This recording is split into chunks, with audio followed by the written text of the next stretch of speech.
na ba Congolais nyonso o bazali kolanda biso de partout na pesi bino mbote na pesi mbote na ba bazali kolanda na Europe, Amérique, Asie, partout ici là tout bazali kolanda na bande ko na ngai ba Congolais na pesi mbote na ba bazali kolanda na awa na Afrique ba bazolanda na Afrique du Sud, Angola, partout na pesi bino mbote na pesi mbote na ba bazali kolanda na Grand Bandundu et surtout ba bazali na Masimanimba, Fesh, Bulungu, Bungu, Popo Kabaka, Bao nyonso bazali na Vanga, Bao bazali na Kaemba, Bakula, na pesi bino tumbote, na pesi mbote na bazali na Grand Équateur. Wende kuna nyonso na Guado partout, na pesi bino tumbote, Bao bape bazana Congo Central, na pesi bino tumbote, na pesi mbote na bazali na Kimvula, Kitambawata, Kingamankuni, Kindongolosi. Na pesi bino tumbote vraiment Congo Central mobimba bazali na Mwanda kuna partout au bozolanda vraiment Stani Boy chintu wako baza kunde mamuntu na pesi bino tumbote na pesi mbote na bazali kolanda biso na Grand Katanga, Grand Kasai, Est de la République, surtout na Est de la République na pesi mbote na bazali na Kabambare, bazali na Baraka, bazali na kuna na Croix-Rouge, bazali kolanda biso na Luvungi, bazolanda biso partout, Kindu Manyema, na pesi bino tumbote. Bozali vraiment ebele o bozali kolanda Stani Boy. Bande konangai, je pense très bien que tozo banda émission na biso lelo tokolobela trois sujets lelo, hein, trois sujets ya liboso tokobanda na voyage tokobanda na voyage ya Bertrand Bisimwa na Qatar. Oyo bakeina Laurence Kanyoka na Qatar bakeyo sala nini parce que chancelier ya Qatar abengisaki bango bazala kasi ya Qatar lolenge tozo solo la bino ba autorité ya M23 bazana kati ya Qatar parce que lelo tolandaki Pierrot Loire kolobake non Kabila Félix Antoine Tshisekedi Tshilombo nananga bakokutana na Uganda. Mais tokolinga toyeba mais pourquoi Kabila zana posa bakutana na OTAN et posa ya Kabila pe zani toko solo lango na émission na biso et pe tokoyeba que non ba avion oyo ezalaki bombardé na Walikale ba avion eza ya mboka nini minduki eutaki na mboka nini et pe ba soda mindele oyo bakufi na kati avion baza ya mboka nini bokoyeba ngo na émission na biso. Voilà. Je sais très bien que ton côté sur la actualité du jour, Bertrand Bisimwa Nadoa Akeye Kolukani Bandeko Naebisaki bino lobby réunion moko esalamaki na Rwanda. Réunion ezalaki pambate.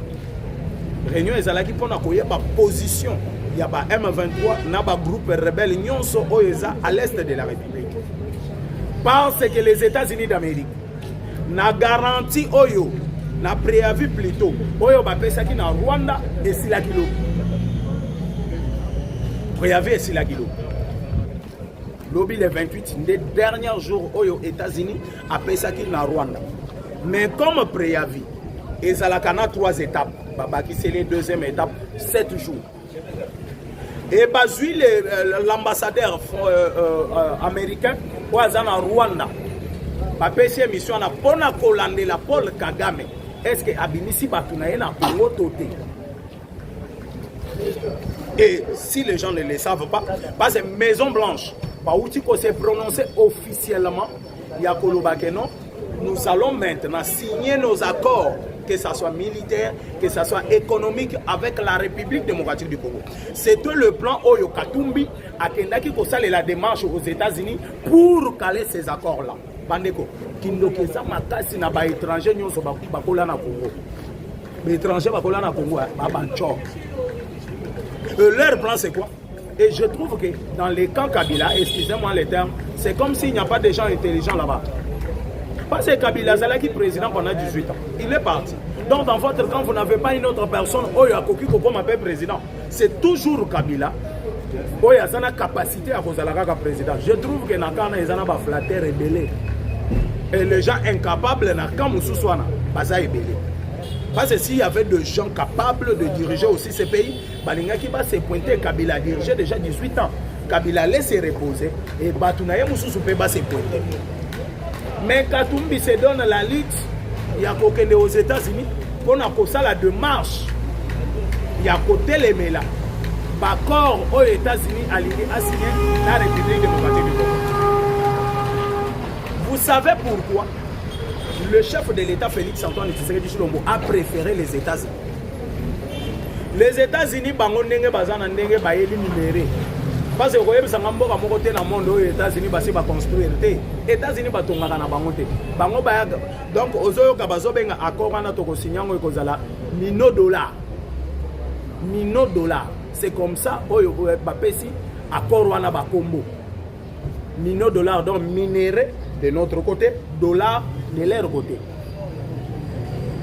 Ndenge bazalaki na bangola ba mususu omoni pétrodollar. Bango baye bazui pétrole, bango ba pesi ba dollar. Parce que aujourd'hui minéré ya mboka na biso. N'importe qui a koki côté kango lisusu te. Et déjà Félix Antoine Tshisekedi Tshilombo a une vraie politique pour casser tous les politiciens oyo ba kota na ba faire ya minéré. Pour casser tous les généraux oyo ba kota na faire à minéré. Très intelligent Félix Antoine Tshisekedi Tshilombo. Parce qu'aujourd'hui, un individu ne peut pas vendre les minéraux. Ceux qui société mokoès à l'Europe, à l'Amérique, ils ont besoin de minéraux, ils vont passer par les États-Unis. Donc, les États-Unis, ils ont le bana kwata. Bana kwata na biso ya République démocratique du Congo. Biso tozana minéraux na biso, bango bazo sale la biso vente. Bazo teka. Je pense très bien que à cet endroit-là, vous devez comprendre. Wana mutu boyoka zocha makelele eza président oyo Dieu merci. A tumola mingi mindelo ya balibane balekaka abenga bango ba rebelle. Parce que boyoki va na ndenge côté eza. Et je pense très bien que accord wana ndenge to pesi ngo comme ndenge ba pesi ngo kombo to pesi te. Ba américain ba pesi ngo kombo mino dollar. Donc tous les minéraux à la République démocratique du Congo et cause à la certifié par les États-Unis d'Amérique. Donc l'Amérique a s'occupé na ina ma minéraux. Ceux qui boko benga ba chinois ba ya kotonga mboka na bino, Italie Amérique te. Ceux qui boko benga ba japonais ba ya kotonga mboka na bino, Italie Amérique te. Donc c'est ça l'avantage chez les Américains. Mais tant que d'autres pays, ceux qui bango ba ina kati pays, bazala balinga kate pays mususu eya. Mais les États-Unis peuvent laisser parce que tout pays minéraux, il y a des minéraux qu'on a gardés pour la Chine. Malgré la Chine, elle est sincère, mais ils ont la sincérité, c'est trop dur. La Chine va être commerçant. Donc, ils ont la biso drone de guerre, ils ont banti drone, ils ont la Rwanda. Donc, Félix Antoine disait, non, vous n'êtes pas sérieux. Comment on a signé un accord? Nous avons fait un minéraux en Bogarangaï, mais nous avons fait un drone de guerre. Mais bozo zo banti drone bozo pesa na Rwanda.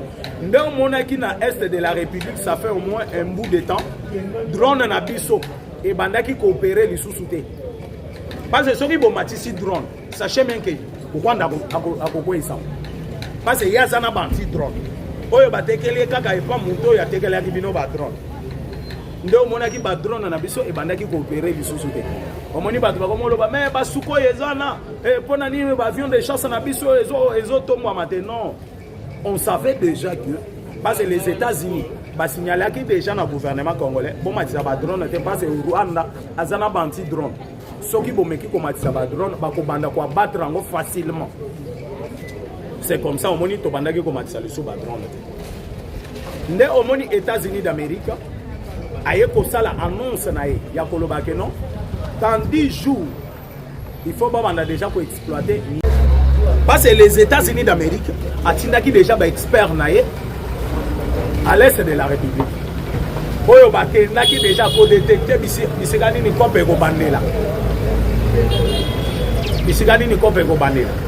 comme le minerai de la République démocratique du Congo et qu'on a certifié, n'importe qui ne peut pas vendre ça. N'importe qui ne peut pas cocoter les sous na copa minéraux. Donc les minéraux est cause à la République démocratique du Congo, États-Unis. Yes. République démocratique du Congo, États-Unis. Et individu maintenant, bah généraux tout haut, bah coca na copa minéraux, baza si qu'on a difficulté à makasi difficulté na bango ezali akoki kozwa minere mais akotekela ngo nani akomema ngo wapi et tous les étrangers oyo bakoti na kopa minere na Congo ils auront des difficultés et pour moto asomba minere ya Congo il faut minere en ezala certifié et ça passe aussi par les États-Unis d'Amérique et ça oyo amuke na lingana expliquer bino sur ça la koti sikoyo na masolo ya lelo bombardement ya avion na Walikale comme les avions ezalaki bombardés ba bombarder ba avion pambate ba monaki ba avion ko sala ba ronde ko kitisa ba minduki na Walikale avion ye ekitisi minduki avion ye ekitisi minduki avion ye ebeti 5 tours. Donc le plan c'était quoi? Comme les États-Unis d'Amérique vont prendre des décisions à partir les 4 Kagame bandeko na ebisa bino Rwanda soka zo ebiso likam yo zuela likangwana siko na contraire nango ndeo comprendre un Rwandais bien parce que Rwandais soki ozo comprendre na nenga lobeli likam o comprendre bien ti Rwandais soka ebiso oyo papa nanga yo yeba déjà que wana za papa na été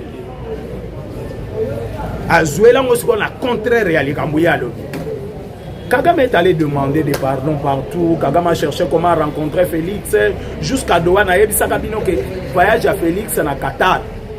Il y a que Kagame est là. Ou bien ils ont rendez-vous avec Kagame. Les rois à Qatar, avec ses chefs de l'État, pour un dîner. Je dis bien, pour un dîner. Après dîner, concernant Makamboya Est de la République. Comme il est ami à chef de l'État, le chef de l'État est parti. Comme Amina a invité à dîner. Mais arrivé là-bas, à Kouti Kagame. Arrivé là-bas, à Kouti Kagame. Et c'est Kagame Moutouazala qui n'a besoin de Félix. Félix a besoin de Kagame. C'est parce que Félix a une sanction mon côté. Oyo Kagame a créé au Sénégal. C'est Kagame Moutouazala a une sanction. Oyo ba pessier partout.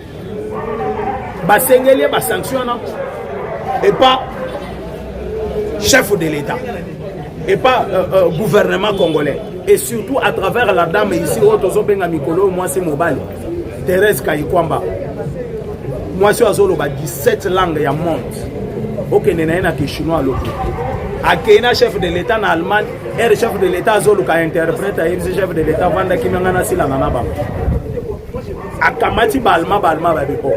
Mais toi, Congolais, et c'est la dame-là, le chef de l'État voyageait beaucoup auparavant. Mais ces derniers temps, parce que une dame est capable de commander diplomatie avec beaucoup de volonté, avec beaucoup de patriotisme, avec beaucoup... Pas les autres. Au moins, il y a payé à Batumoussous. Aujourd'hui, on a généreux, mais les bateaux trahir à l'est là, dans les Rwandais. Ce ne sont pas des Rwandais, ce sont des Congolais. Pas des Congolais. Et vous savez pourquoi les bateaux trahir? Ils sont décomplexés. Donc, pendant qu'on a les solos, mais qu'on peut expliquer on sait tous, dans l'armée, nous avons comme général dans la facilité. Il y a des grades, il y a des étapes. Donc, kolongwa na soda ya molongo. Na soda ya molongo. Si au comme général, il y a au moins 16 étapes au soda à Koki Koleka. Il y a au moins 16 étapes au soda à Koki Koleka. Mais dans ces pays, tout le monde a 26 ans. Maza général. Kabila. Kabila Oyo Kaka Kabila Oyo. Na 26 ans en général. Je me suis toujours posé des questions. On est tous intellectuels, on se pose des questions de savoir. À 26 ans en général, à côté de l'armée, na Agili. Parce qu'il y a au moins 16 étapes à brûler pour au coma général. Na 26 ans, donc 16 étapes, ce qui aujourd'hui, ça la calcul très simple. Donc, Bagra de Bimaka, 3 ans après. Si vous avez 3 fois 10, c'est déjà 30 ans. Aujourd'hui, on a 16, soit 3 fois 16, ozwa résultat ozokoma na ba 40 quelques des années hein? Ba 48 ans 48 ans pour soldat ya molongo tozwa mwana ya 18 ans parce que na armée pour muntu akota il faut azala na 18 ans ozwi mwana ya 18 ans na armée pour akoma général il faut 48 ans après ce qu'on suit 48 ans plus 18 ans ozomona ke muntu azokoma na 66 ans pour akoma général mais on a vu Kabila à l'âge de 26 ans général dans ce pays-ci na mboka na biso à l'âge de 6 ans Kabila général 26 ans Kabila général et en même temps avec grade chef d'état-major en force terrestre omoni armée na biso lolenge ba memaki yango te na ebité biloko na soki ba congolais ba yeba te et c'est ça la réalité il y a au moins 16 étapes à brûler pour au comme général et chaque étape au brûler après 3 ans après 3 ans après 3 ans après 3 ans donc ce qu'on contacte une armée à 18 ans donc à 46 ans et à 66 ans né au Kokoma général mais aux autres on a 30 ans général et je me suis toujours posé des questions 30 ans au commis général ndengeni na magie toujours dans ces pays tout le monde a dit Delphin Kayimbiawa personne 35 ans général général on a pas combien on a 35 ans Azaki déjà général depuis ce qui va 28 ans comme général et au Vandi Boye au lieu pour nous quand on a mis nous brosser bientôt Kabila Zonga donc ba congolais je comprends maintenant que place tous à la cerveau balongoli biso ba cerveau bazongisi biso ba nye ba fongoli dal bazunye ba che biso na mitu o Kabila Zonga muto so boma armée na lobi mboka babanga kango parce que ça na richesse te mboka babanga kango pona armée sécurité ya mboka nde babangela mboka à l'époque d'Isaïr babandaki ko banga Zaïr parce que Mobutu abandaki ko ganga te babandaki ko banga nde armée Mobutu azalaki na si aujourd'hui monde des obanga États-Unis monde des obanga Russie ce n'est pas pour rien bazo banga armée ya mboka wana babi mboka soko sali bafana oyoki ba français nani